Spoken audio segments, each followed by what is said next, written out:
En parlant d'alliés, alors qu'est-ce que vous en pensez de la position libanaise par rapport aux tensions avec les pays du Golfe?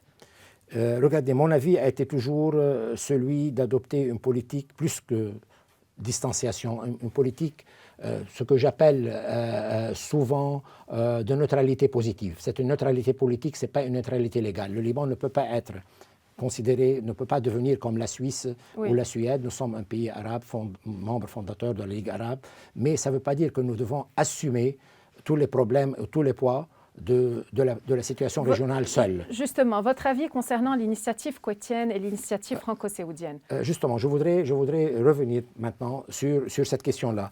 Je vois que l'initiative koweïtienne, qui est une initiative qui a été présentée, comme le disait le ministre koweïtien des Affaires étrangères, au nom des pays du Conseil de coopération du Golfe et d'autres pays amis, à côté des questions de respecter le TAF comme la base de la nouvelle constitution et les autres éléments qui ont affaire à la nécessité de réforme avec un R majuscule au Liban, et le côté que le Liban cesse d'arrêter une plateforme pour lancer tout genre de missiles, politiques et autres que missiles, vers certains pays arabes. J'aime beaucoup l'analogie. Oui. Je comprends cette position. Ça ne veut pas dire qu'il faut que le Liban aille de l'autre côté ou vacille d'une situation à une autre, d'une alliance à une autre.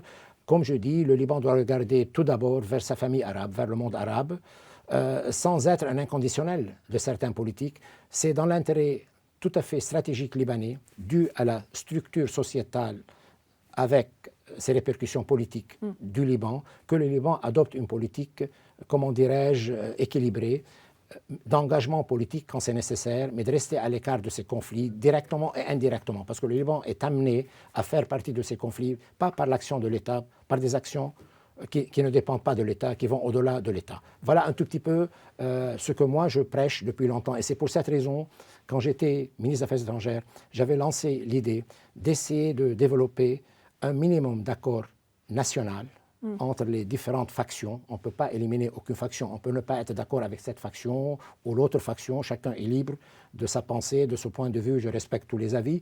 Mais au niveau national.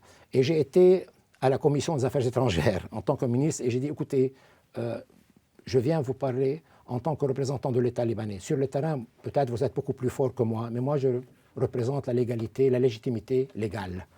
Et pour cette raison, je vous demande d'essayer qu'on travaille ensemble avec ceux que vous représentez ici, et toutes les factions sont représentées, pour essayer de développer un minimum d'entente sur quelles sont les priorités de la politique étrangère libanaise et comment servir cette priorité. J'avais dit très simplement, je ne demande pas à une faction, j'ai même utilisé l'analogie de tomber amoureuse d'un certain pays qui a de bons rapports avec le Liban. Tout ce que je demande, s'ils sont contre ce pays, c'est d'adopter ce qu'on appelle une politique de confidence building measure, mesure de confiance par omission. Ne pas s'attaquer à ce pays. Ne pas s'attaquer à ce pays, c'est le minimum nécessaire qu'il faut faire.